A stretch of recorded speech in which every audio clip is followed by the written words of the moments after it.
recording started. Yeah, so I heard. Okay, I'd like to call to order the City of Sumner City Council study session. It's the 9th of August and the time is 6 p.m. And once again, as a reminder, on the 30th of June, Governor Inslee issued the Washington Ready Guidelines, effectively reopening the state of Washington and removing the COVID-19 restrictions. And the City of Sumner looks forward to welcoming members of the public to its meeting in person. But until further notice, we will continue to conduct meetings 100% virtually using the Zoom platform. The public has been invited to attend this meeting and has access information on the council agenda and also posted on our website. With that, and I'm going to do something a little different. It says, and I don't know if we have anybody to call a roll, but I could do it.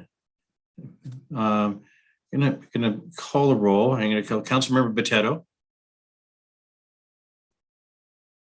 Here.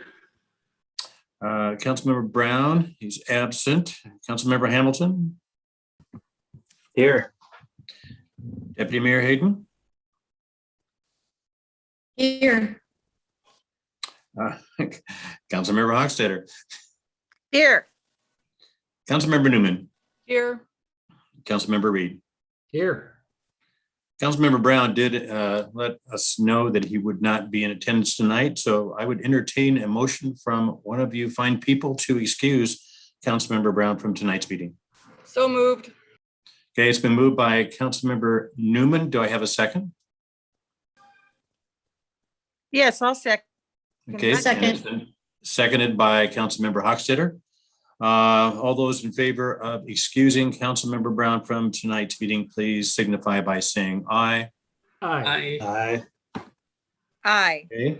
Okay. Any opposed, please say nay.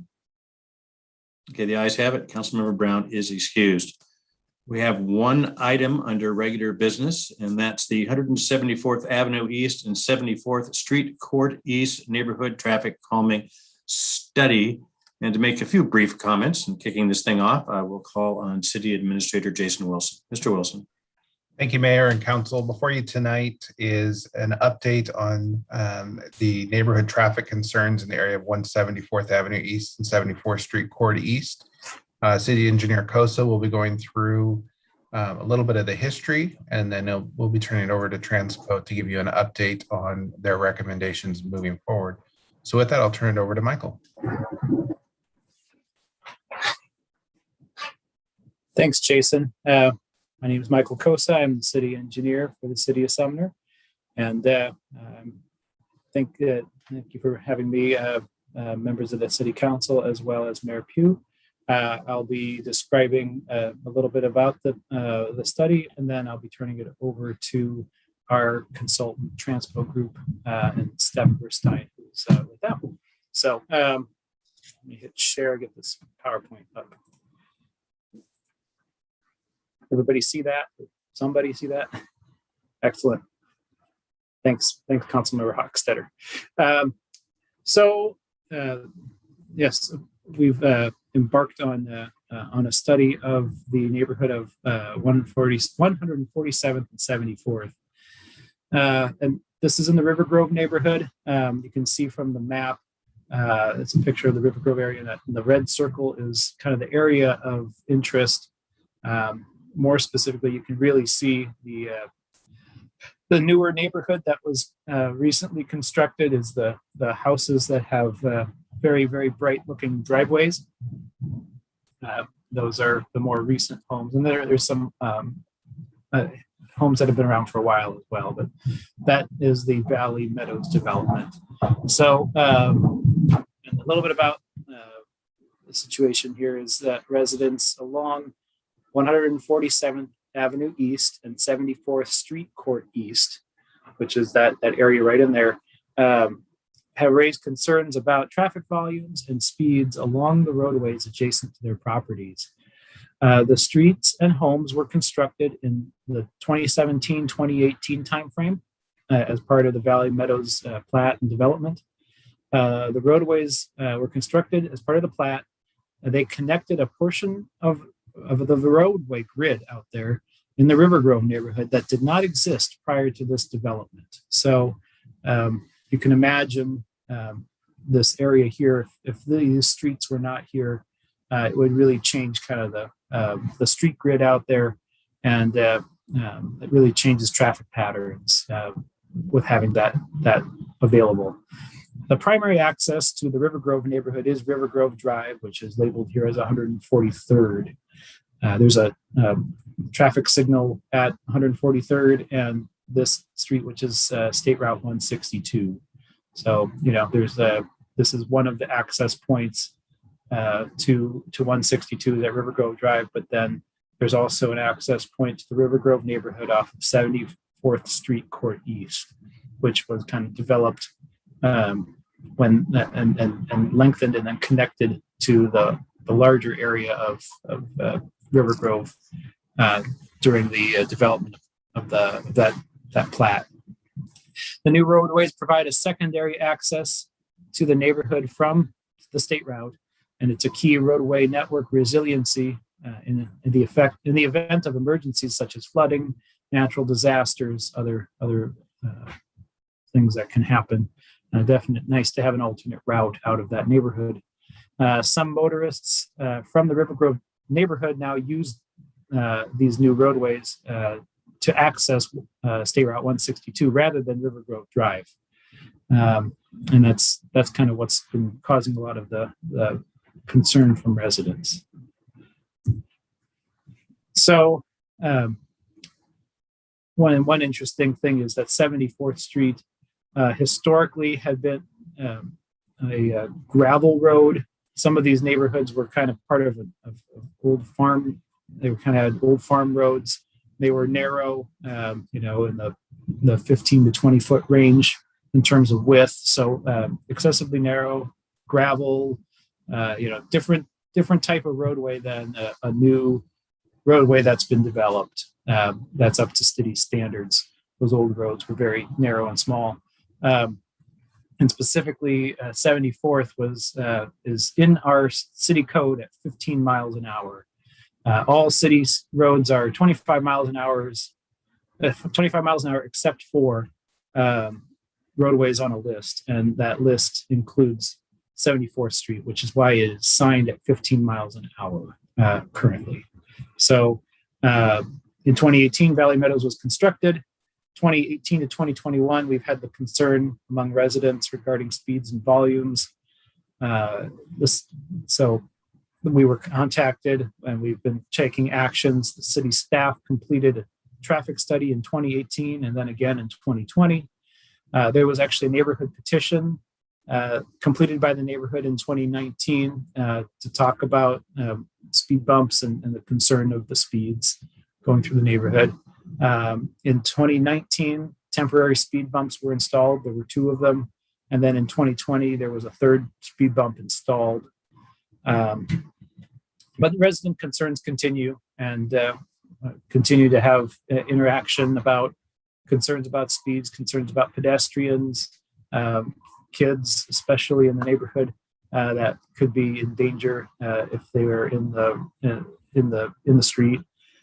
So we were trying to figure out how best to address that, and in the end decided we wanted to reach out for outside help to really have somebody come in and let us know what we should be doing here and what is the appropriate measures and traffic calming to address the neighborhood's concerns and make sure that we're doing the right thing, because we definitely want to do the right thing.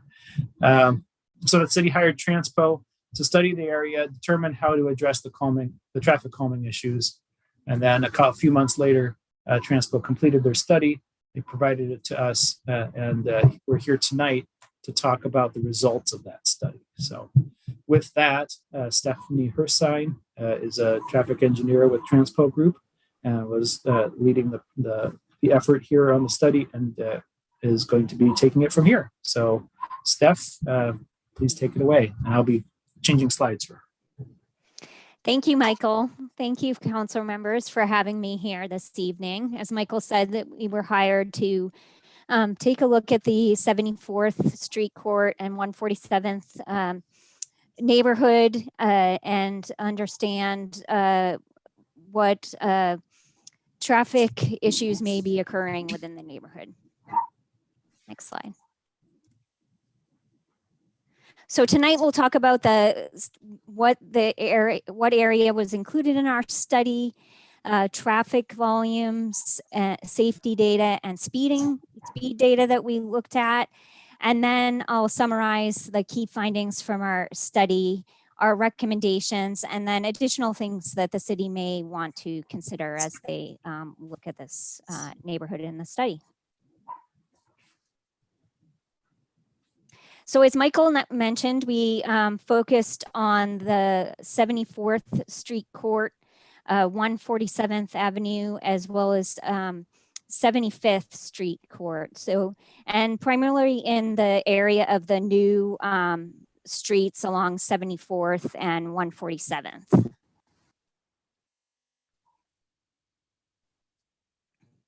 The first item that we looked at was the traffic volumes. And looking at the daily traffic volumes, we see that they range between 180 and 600 vehicles per hour, depending on what portion of the roads you're on. And when we think about how the street was designed, it's designed to a local street standard, which can carry up to 1,000 vehicles per day. And that's based on the local street standards of the city of Sumner and adopted in your comp plan. And so what we're finding is the traffic levels along the roadway based on the daily traffic are within what the roadway's been designed to carry. But we did see that there is some traffic cutting through the neighborhood. As Michael mentioned, they're using 74th Street Court to enter the River Grove neighborhood instead of using River Grove. And that mostly occurs in the evening. So next slide, we can see that.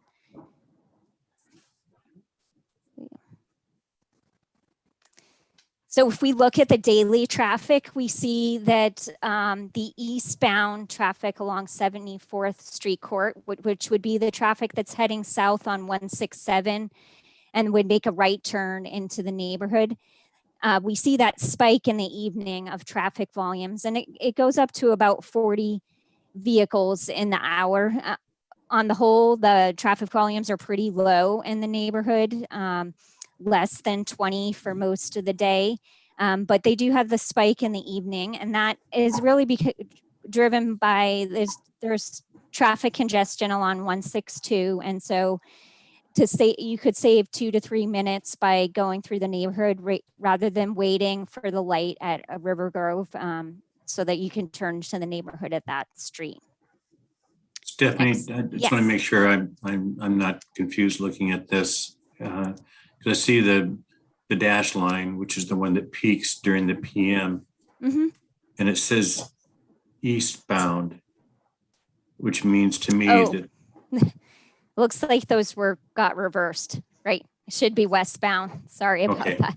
Yes. Okay. No, I assumed that was the westbound traffic that is cutting off, but just wanted to make sure that I wasn't reading it wrong. Okay, good. Right. Yeah, so that should be westbound, and that would be the volumes heading into the neighborhood. Okay, thank you. Yeah. Next slide. So we also looked at the safety data. That's a good indication if people are traveling unsafe.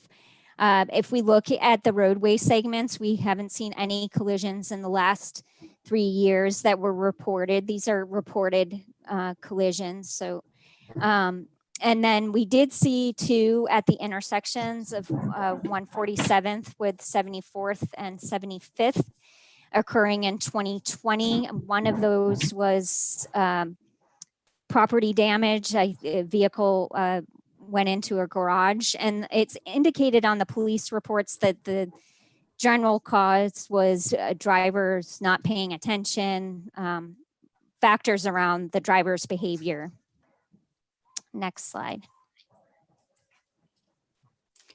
So the other element we looked at to understand what's occurring in the neighborhood was speeds. If we look at all the data collected for the speeds, we see that most of the traffic is traveling around 15 to 20 miles per hour on 74th Street Court. That's similar for the other roadways as well. As you recall, Michael mentioned that 74th Street Court is signed at 15 miles per hour. So most of the traffic is traveling within those speeds. We see some traffic traveling between 20 and 25, but very few are going more than 25, 30 miles per hour. So generally people are traveling within the speed limit. Next slide. So to assess speeding issues, traffic engineers use several different metrics, which are shown here. The first is the median speed. So generally vehicles, on average, drivers travel at what they feel is safe for whatever roadway is designed. So most drivers are traveling at what they're comfortable with on the road and not at excessive speeds given a roadway design. So the median speed is kind of what the average driver is traveling. 50% of the vehicles are traveling at or below this speed. And we see that for these roadways, it was between 14 and 19 miles per hour. The 85th percentile speed is what 85% of the vehicles are traveling on the road based on the speed data. And typically you want your speed limit to be pretty close to the 85th percentile speed. That's a good indication of what the speed limit should be for the roadway.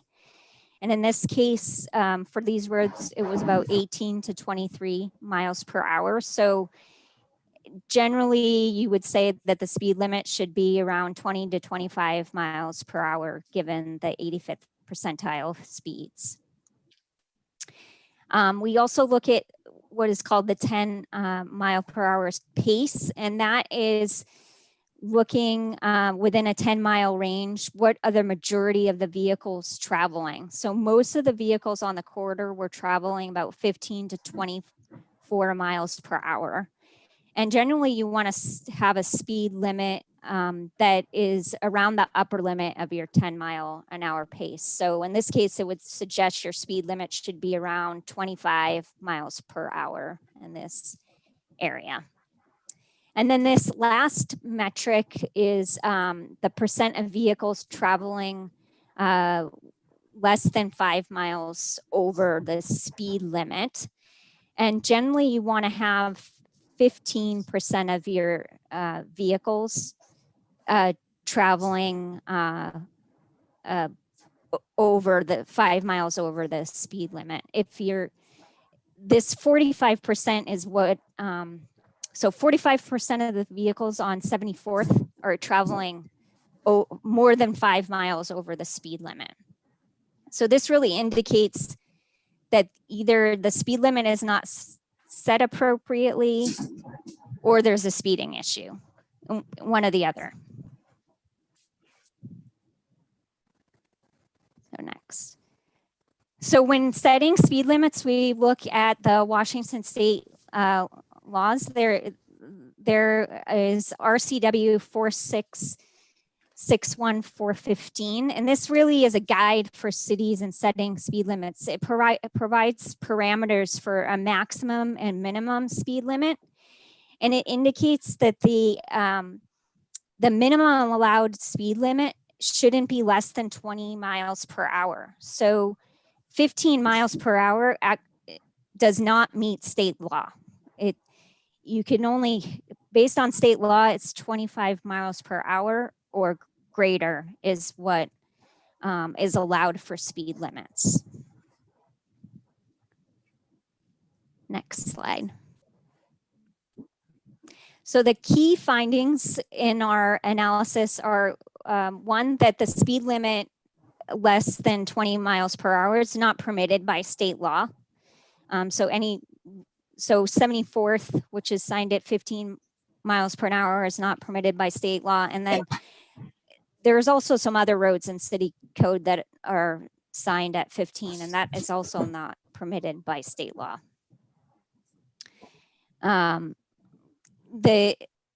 the data also indicates there's not a significant speed issue. What we're really finding on 74th is that the speed limit's not set appropriately. And that's because the roadway is designed to your local street standards. Generally, drivers drive for what is safe and what they feel safe. And we're finding that in this case, it indicated that 45% were driving more than 5 miles over the speed limit. And the local street standard speed limit is 25 miles per hour. And if you look at the speed study we did, you'll see that around setting a speed limit around 25 miles an hour actually makes sense for what the vehicles are traveling. We didn't see a significant cut through issue. There is cut through traffic, but the traffic volumes are within what the local street is designed. So traffic levels are not so significant, and there's not so many vehicles cutting through that you're way above what your street is designed to handle. So next slide. So our key recommendation is to modify the speed limit on 74th to 25 miles per hour. This will comply with the state law. It also is consistent with what the city's local street standards are. It also is consistent with the speed study data that we collected. And next slide. The city could also consider some additional items if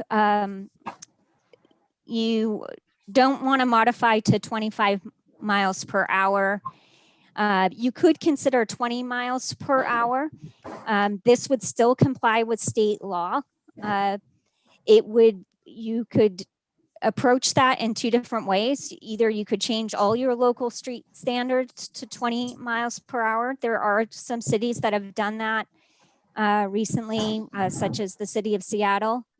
If you did not change them, then we would recommend that you develop some specific criteria for 20 miles per hour streets, and then add some treatments to those streets so that the traveling public is alerted to this is a different type of street than your standard local street, which is what 74th and 147th are designed to today.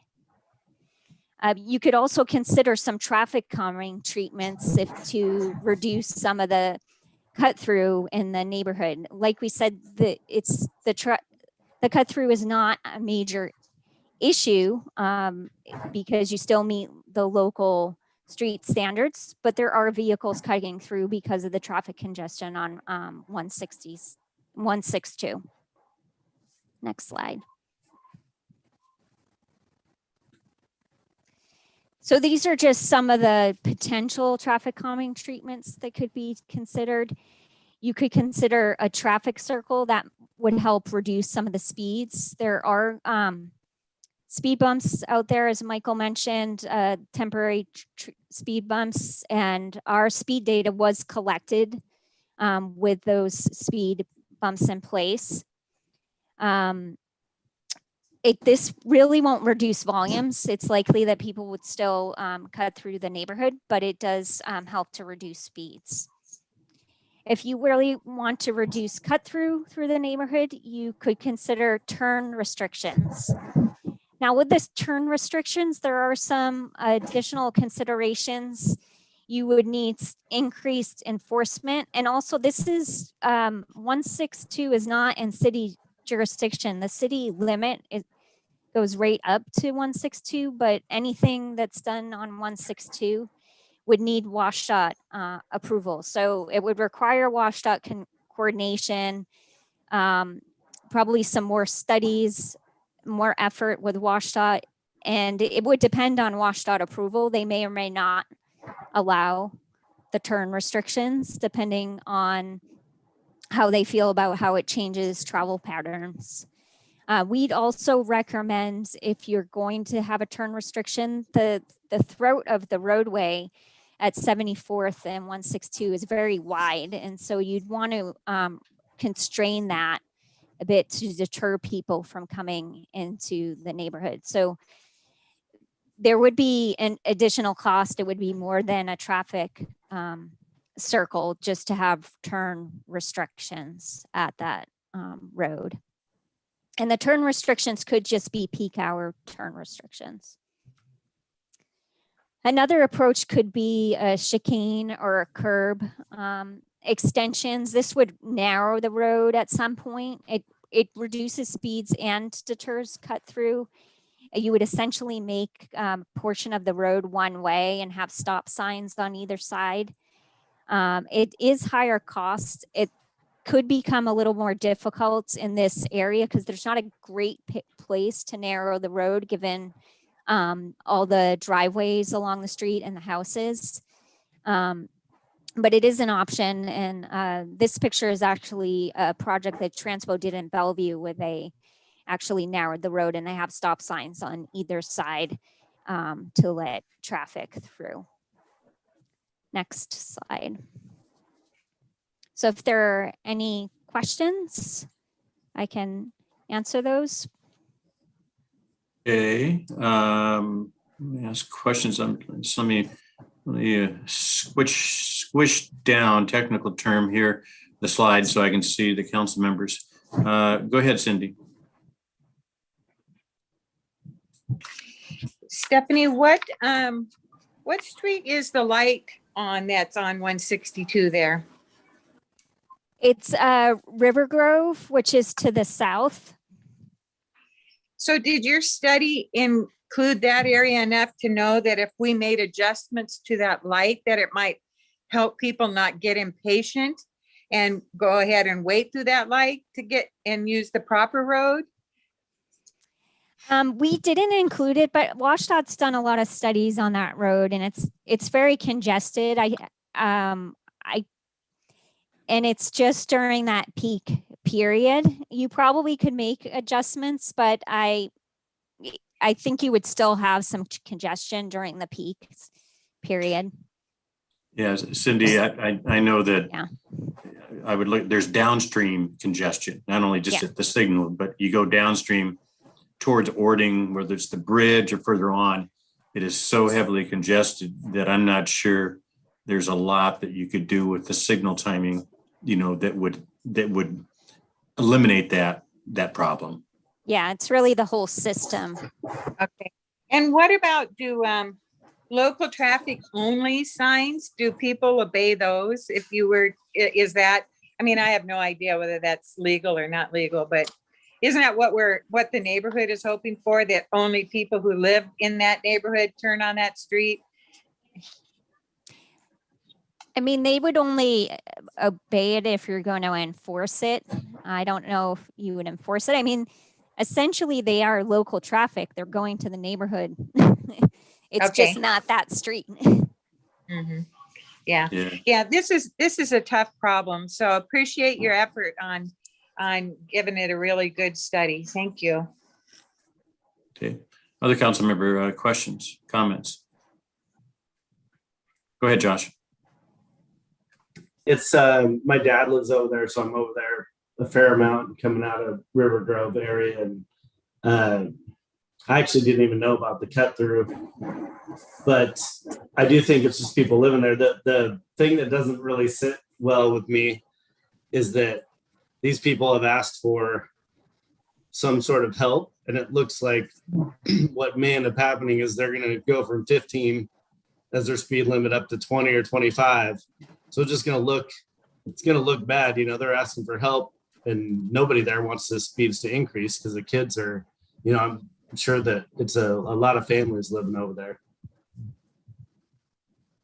It could, essentially what the data is showing is that people are traveling like it's 25 miles per hour. And if you look at the 147th and 75th, which are already signed 25 miles per hour, people are traveling about the same as they're traveling on 74th. So 25 is what people are comfortable and already traveling within that range. We don't expect that changing the speed limit would really change much. And in fact, it doesn't need to be signed. You just take out the signs. It's a local street. That's the city's standard. You would just take out the 15-mile-an-hour signs. Any more questions, Josh, before I call on? No, I mean, it's like we say that the speeds don't increase if you increase the speed limit, but I don't know. It seems like they would, just from my own experience. And that's where some of the traffic calming we mentioned could help, like a traffic circle to slow people. Okay. Go ahead, Charlotte. Thanks. And thank you, Steph, for the presentation. You had mentioned on the pros and cons of possibilities that you had listed. You said one of the cons was that with the roundabout, that it wouldn't do anything to reduce the amount of traffic coming through.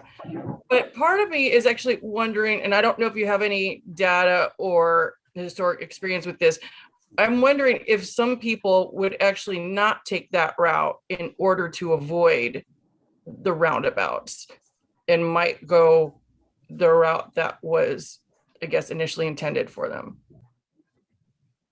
They could. It's the traffic circle's not, it's really meant to slow people, and if they will still save time, they'll still use it. But some people might decide that it's not saving as much time as it used to. So it could have that effect. It's just based on the studies, it really doesn't necessarily deter people. It just helps reduce the speeds, but it may have the secondary.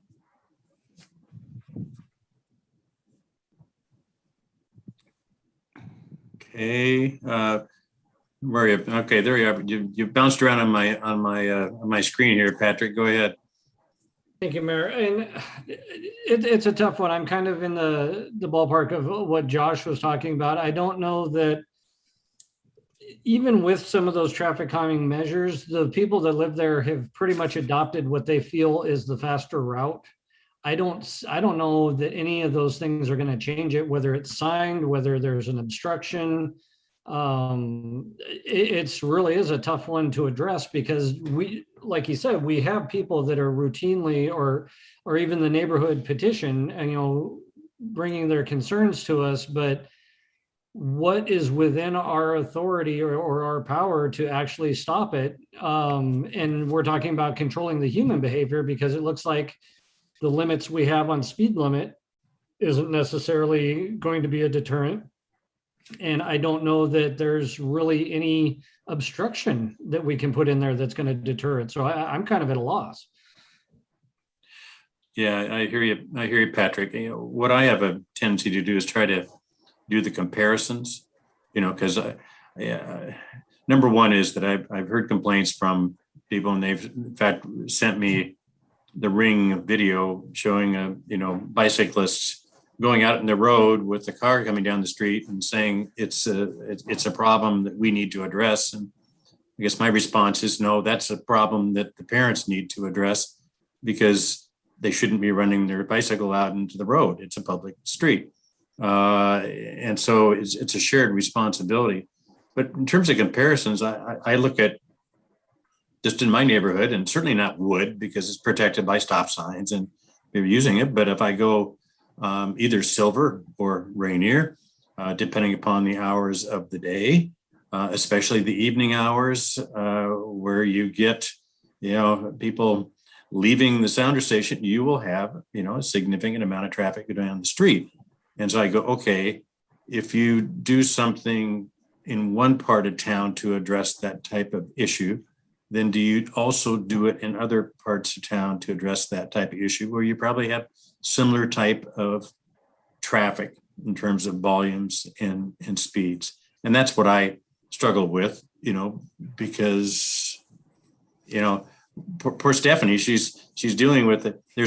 She's trying to apply facts and data and some standards in traffic engineering to a human issue out there and human feelings. And it's a tough job, and so, but that's that's what she's really telling you, is it sort of fits in this standard here that is acceptable with, at least within the profession, and similar things. So I don't know, it is a tough one. I understand their frustration. On their hand, it isn't just unique to their particular street. It happens throughout Sumner, and the volumes are consistent with what the design standards are. I'll shut up and we'll go to Barb and then Kathy. So has there been any thought of closing off this access from 162? If it's such a problem, and then just looking at the study, people aren't really going much more than 25. I mean, I know there'll probably be an occasional person, but I mean, all streets are kind of fair game, because I live on Thompson, and I know people want to get out of town, but you could really see them, gunning down the road. So it's, we have a wider street, but it still is an issue, I think, everywhere. And I would recommend that at least we raise the limit to 20 miles an hour, so we're in compliance with state law. And 25 is probably not out of line either. Okay. Thanks, Barb. Go ahead, Kathy. Can you hear me? Yeah, we can. Okay. So I live on Valley Avenue, and traffic, you just have to know that during certain hours, you're going to get more traffic and it's going to be backed up. And you can't, I don't think we can fix one person's traffic and expect it to carry through the whole town. And I feel bad for them, but on the other hand, they need to keep their kids out of the street and follow the rules. But I think taking the speed limit signs down, raising the speed limit is probably the best option too. Okay, thank you, Kathy. Say, anybody else? I'm going to go back, Cindy, I'm going to go back to Josh, and then I'll get to you next. Go ahead, Josh. Yeah, I mean, I guess I didn't really say my point. Well, my point was, Mayor P, like you said, I live on Silver, and you do get traffic, and people do speed through here, and it's unfortunate that kind of the result of their petition may turn out not the way they want, but it's a little bit of NIMBYism, it's not in my backyard. I'd rather, sure, it'd be great if people would slow down here, but I think it is part of traffic, and people cut through, especially with Google Maps now and them taking you in different directions. There's been that all over the place now. Yeah, thank you, Josh. Go ahead, Cindy, and then Patrick.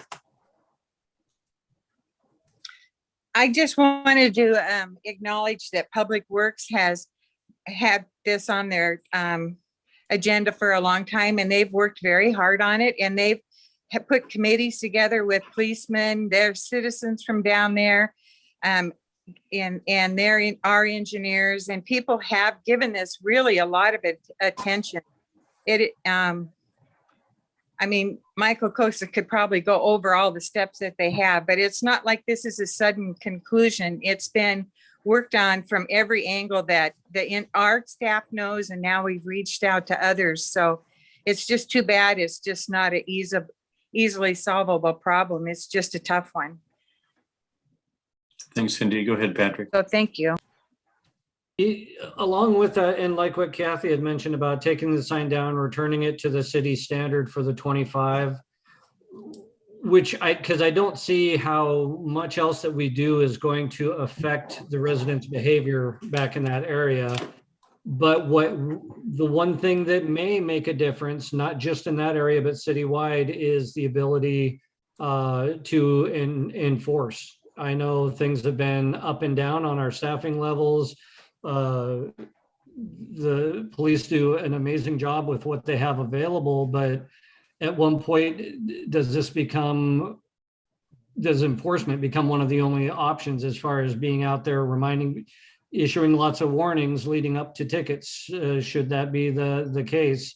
And I know we have several spots of that throughout the city where we get similar comments from residents that are concerned about speeding in their neighborhoods. And are we experiencing a citywide issue of people not respecting the speed limit, and enforcement needs to be another focus?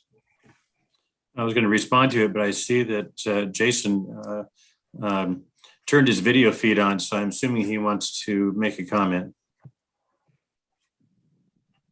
Thank you, Mayor. I don't know if I want to make a comment, but I think we should give Chief Muricky an opportunity to respond to that Absolutely. and the challenges with enforcing in a 25-mile-per-hour zone. So Exactly. upgraded him, and Chief Muricky, if you can hear us, if you want to pop on. And Hey, Chief. Hey, good evening. Just a couple of comments, and one is to for Council Member Hamilton's benefit. We have in Council Member Hockstetter touched on this. We have been dealing with this literally for years, and it got to the point, where the city would make some engineering improvements, enforcement, and none of it was, quite honestly, was really good enough for a couple of vocal residents. And so that kind of ultimately led to, the city going to an outside source because the council and staff were being berated by neighbors down there, and they were overly critical of police still not doing enough, even when we were working the four-way stops, the traffic, and working that because look at the data, right? People are within that threshold. I'm not going to ask my officers to pull somebody over for going 2 miles over the speed limit.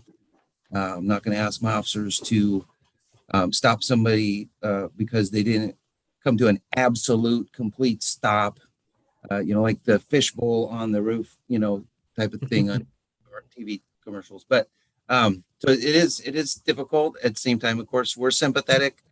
My officers go by the golden rule. What would you want police doing in your neighborhood where you live and you have children? And that's kind of the discretionary standard that they apply. But there's a number of challenges of doing enforcement in that neighborhood. Thanks, Chief. Appreciate that input and that perspective. Other council comments and questions? Go ahead, Barb. So I guess I still didn't get an answer. Have they ever thought of closing that Oh, off from 162? go ahead, Michael. If I could speak, I just wanted to make sure that we discussed looking at 162 and whether or not it was prudent to do anything there with access. There were definite concerns for emergency operations. We, like I kind of mentioned at the beginning, we have one road into this neighborhood at River Grove Drive, and this was actually quite exciting to have a secondary access. This neighborhood has experienced flooding in the past on the Puyallup River. If there is some sort of crash at River Grove Drive and 162 in that intersection, or just to the west of that intersection, it all of a sudden cuts off that entire neighborhood. So we feel like it's a very important access to maintain.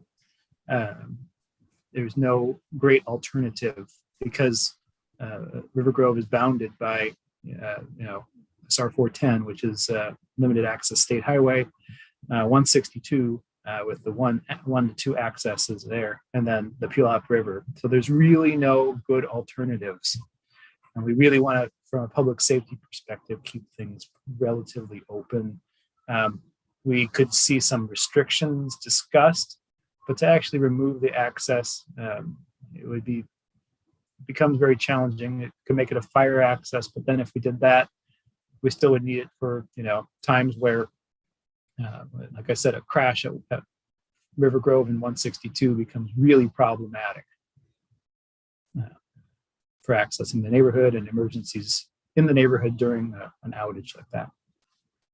Okay, thank you.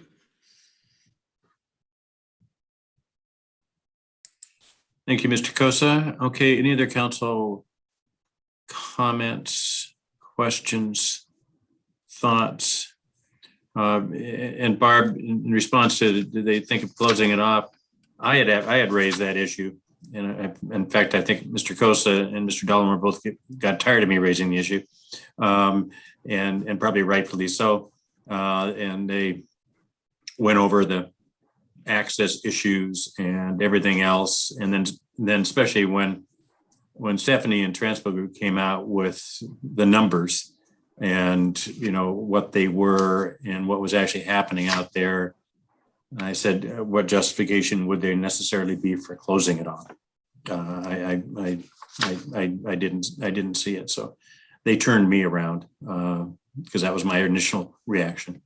Yeah, well, no, it makes sense to me now that you look at it in a different light, especially with, if there is an accident on 162, how do you get in or out? So that makes sense. Yeah. It's a very Okay. good question. Yeah. Okay, any other council comments, questions? I don't see any. Mr. Kosa, so what could the council expect to see legislatively coming before then? So, and thank you for tackling this issue. And one of the reasons why we brought in Transpo Group and why we're here tonight is because we know how difficult this is, and difficult from a number of perspectives. And it's not something that staff wants to, make a decision on. We'd like to solve problems, and this one became a very difficult one to solve because there's the data we have. It just wasn't. We weren't able to figure out a way to improve the situation, especially to the resident satisfaction. We tried using speed bumps to do that, and we haven't found a way to alleviate their concerns. So thank you for struggling with this topic. And I did have one. I'm going to just share real quick again.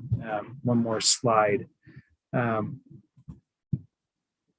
about kind of the next steps. So clearly we have to deal with the speed limit issue, considering we aren't in compliance with state law.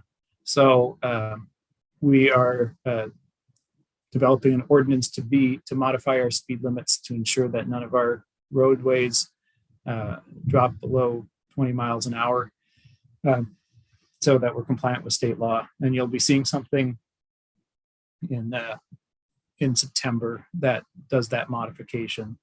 Right now, I was planning to prepare one that was consistent with Steph's recommendation, the Transpo's recommendation, which would be the 25 mile an hour speed limit through the neighborhood. And we're kind of looking for direction from council. It seems like that's where the discussion settled tonight. But really that will be the opportunity. It will be a new business item. And I don't know if the public will have comment on it, but that is our expectation is to have that discussion and determine how best to move forward, but at least to get that would be the mechanism to complete the conversation. And beyond that, I wanted to say thank you to Steph at Transpo for working through this difficult issue. And, basically, they came up with their conclusion of 25 miles an hour. And I said, that's not really good enough for us to struggle with this as a community. So we needed to look at all of the options that got us to the 20 mile an hour options, the traffic calming options, and that we were able to present that and give you opportunities to look at ways to make changes. They all cost money. They all don't necessarily provide the result probably that is completely desired by the neighborhood. So we were going to move forward with the recommendation, but we are happy to take input and determine how best to, if there's difference of opinion, especially on council, we can make changes then. So Michael, what you're basically saying is the council's faced, I think, with a couple of options, one of which is they could by ordinance set it at 20, correct? Yes. Or they could say, okay, it's compliant with just normal state law, which is 25 miles per hour. And it could be either be signed or not signed. I mean, Yes. so. We So what- would probably wouldn't put up signage. If it was 25, If it was 25, we would want to just Right, have right. all those signs removed, and that Right. would be, that's the speed limit in the city unless otherwise noted. Right. So what you're really looking for is for council feedback to you as to the 20 versus the 25 mile an hour speed limit issue, correct? That, and, if we were to go to 20, Steph talked about, well, we'd have to look at other options of how to make changes to that roadway so that there could be some consistency with driver expectation. You get to that spot and you realize, oh, I need to slow down because there's a chicane or there's traffic circles or Right. something. Okay. Or to look at, changing it citywide. I wouldn't recommend that. I think the 25 miles an hour is something that's been in place for many years. And when I was talking with Transpo, they said it was, even state law, was 25 miles an hour for decades until very recently when the city of Seattle did a lot of work to try to get that state law changed down to 20 because of their Okay. issues in neighborhoods. Right. So I'd amend what I said is that the council, from your standpoint, has a choice of either going with 25 miles an hour, or if it's 20, having the appropriate other measures put in place to emphasize the fact that there's something different going on here, and that would say you need to be doing 20 miles an hour as opposed to what currently the street design really accommodates, which is 25. And then I would raise with the council, then, okay, why wouldn't you do it on other streets that are similar throughout the city? So, but that's my editorial comment. Patrick, go ahead. You had your hand up for a while. Thanks. I was just going to ask this. So the 15 mile an hour, was that codified or was that just posted? So I believe historically what happened was this used to be a farm road. Mhm. And when it was a farm road, it was identified that we needed to keep that speed limit to be lower than a regular road. I believe it was narrow. It was 10 to 15 feet in width. So you really could only get one car through, maybe two could squeeze by on occasion in certain spots. But it was to indicate that you're not supposed to be flying through here. You really need to be cautious because there are specific roadway deficiencies on this roadway. Well, now the neighborhood has come in and the road is up to standard, particularly through this. But stretch. the answer to the question is it was codified, correct? Yes, It was codified. Okay, so Sorry. we would have to, so the ordinance would be to return it to 25 and drop the signage is what the recommendation was? Or one Yes, of the and- recommendations? and I was planning on the ordinance to address any other streets that were at 15 miles an hour or below that we have in the city. There are very few, but I'd like to clean it all up at the same time and make sure at And- least everything's 20 minimum. I'm just looking at the consistency across the board, because I know we've had similar requests from residents, like back in the Daffodil area or back behind the sports complex, and similar concerns to what they're experiencing there. And that was my point, is if we're doing it for one, I mean, unless there's like an extenuating circumstance, then it should be as consistent as possible, in my opinion. Well, it certainly needs to be compliant with state law. Absolutely. Yeah, I know it can't stay at 15 for sure. Yeah, I right. definitely get that. But whether we do 20 or 25, it's gonna, I think it should be consistent. And I don't know that the majority of the city is looking for 20. I don't know that I don't have any of that data or feedback or anything. Other council comments? Go ahead, Barb. I would think the 25 and then just not have signage. And I think if you are going to do any modifications to the road, I would recommend the traffic circle, because they are efficient, and I've lived where you use them quite a bit, and I think they're a good thing. So. Thanks, Barb. Go ahead, Kathy.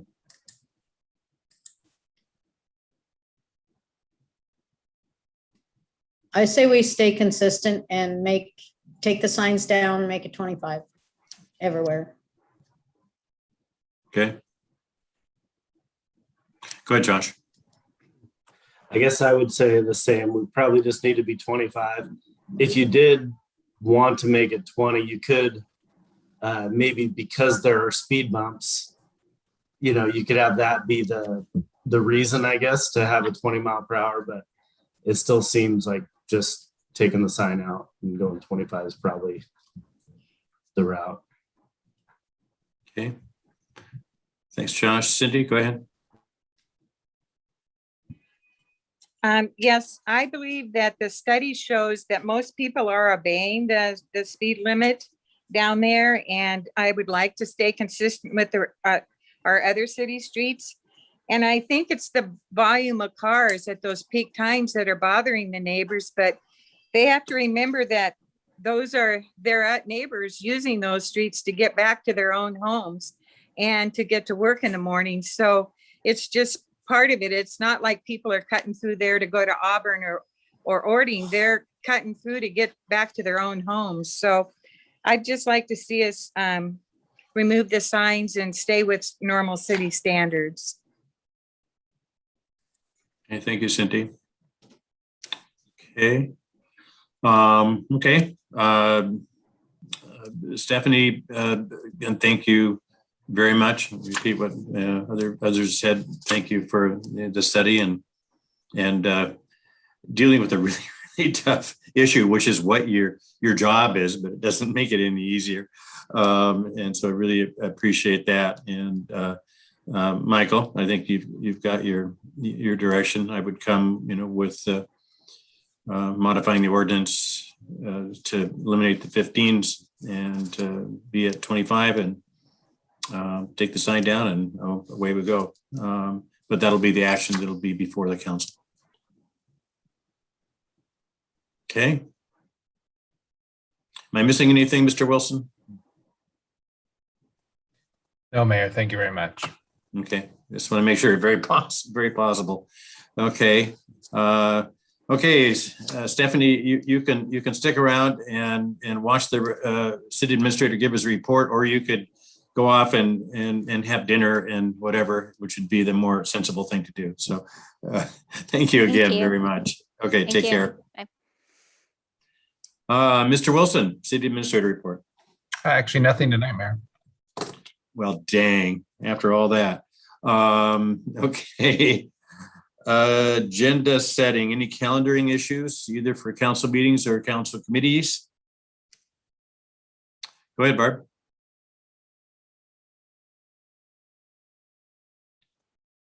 You're muted, Barb.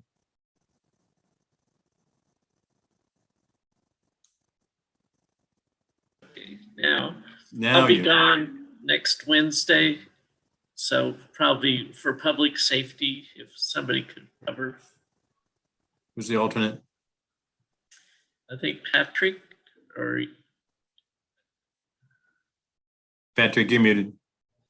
I am the alternate. Let me double check real quick. It's next Wednesday at 5, correct? yeah. I should be okay. Okay, thank Okay. you. Good. Okay. That one taken care of. Any others? Cool. Okay, good. There's no executive session tonight, and it is fairly decent outside. We're not to the really heat wave coming through, so take advantage of early dismissal here and enjoy the evening. Seeing that there's no more business before the city council tonight, this meeting is adjourned at 6:59. Thank you, everyone, and have a very nice evening.